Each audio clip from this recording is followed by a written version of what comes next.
As Bob Fuehr likes to tell it, his story is the classic Horatio Alger account of hard work, determination, and perseverance to achieve his dreams. From a simple upbringing in Cleveland, Ohio, to powerful corporate boardrooms and international meetings with foreign leaders, Bob Fuehr has traveled and experienced the United States and the world as a high-level executive for one of America's top 100 companies and the state of Utah. And what is most representative of Bob as an executive and a leader is excellence and achievement. While still in high school, Bob was recruited to work for Ohio Bell Telephone Company and went to training school on the weekends, learning how to become an installer repairman.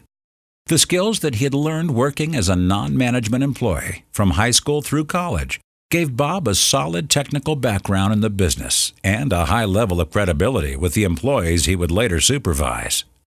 Years later, when he was responsible for all the installers in St. Paul, Bob would surprise one of his technicians by strapping on a pair of spurs and a body belt and climbing a pole to show him how he wanted the job done.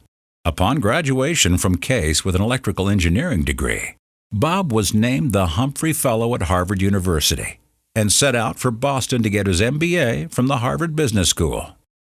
All this time, Bob continued working for the telephone company and, upon graduation from Harvard, went to work for Northwestern Bell as a supervisor in Minnesota.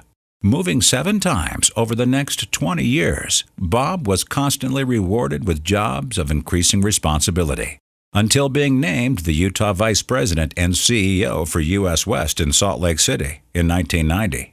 For a brief time, he worked as the Senior Vice President of Operations at an internet startup, installing internet facilities in all the Marriott hotels around the world, before being asked by Governor Mike Leavitt to run the Division of Economic Development for the state of Utah up to and through the Olympics.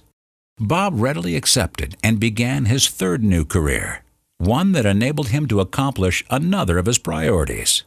Along the way, Bob found plenty of opportunity to be involved in the communities where he lived, including serving on the board of directors of the United Way, Pioneer Memorial Theater, the Utah Symphony, the YWCA, 15 years on the Board of Fellows at Southern Utah University, 7 of them as chairman, and chairman of the Educational Technology Initiative under Governor Bangerter, where they put computers into schools for the first time, and many, many others. Bob's attitude on the proper role of government was formed first by his parents and later articulated by President Ronald Reagan. Admiring Reagan and remembering his parents' advice, Bob adopted the conservative ideals of self-reliance, personal freedom, limited government, lower taxes, and a strong military as the foundation of his political views. We need new leadership in Washington if we're ever going to break the current stalemate and get something done. We need people who view their time in Washington as a public service and not as a lifelong career. People with the education and judgment built on a life of experience. People who make the tough decisions to make our country stronger and our lives better. From being the first generation in his family to go to college, to graduating from Harvard University, from climbing poles as an installer repairman, to group vice president and corporate officer, Bob Fuehr has lived the American dream.